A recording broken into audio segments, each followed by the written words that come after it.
Quand est-ce que la série de Fourier converge vers la fonction? C'est la question fondamentale de l'analyse harmonique. Rappelons les coefficients de Fourier. Cn de f vaut 1 sur 2pi, intégrale de f de t fois e puissance moins int. La somme partielle Sn de f en x est la somme des Cn de f fois e puissance inx pour n allant de moins n à n.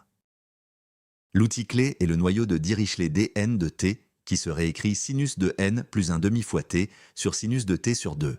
Ainsi, Sn de f en x s'écrit comme le produit de convolution de f avec dn. Observons le noyau pour n égale 1, 3, 5, puis 10.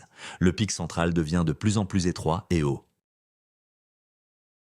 Théorème de Dirichlet. Étape 1, on suppose fc 1 par morceau et 2 pi périodiques. Étape 2, alors S, n de f en x converge vers la demi-somme de f de x plus et f de x moins. Étape 3, en particulier, au point de continuité, Sn de f en x converge vers f de x.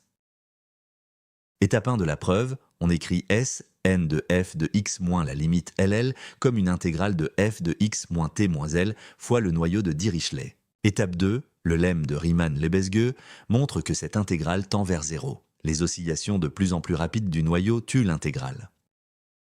Prenons le signal carré. C'est la fonction qui vaut 1 sur 0pi et moins 1 sur moins pi 0. Regardons les sommes partielles S1, S3, S5, puis S20. On voit la série converger vers le signal carré. Mais attention, au point de discontinuité, il reste un dépassement d'environ 9%. C'est le phénomène de Gibbs.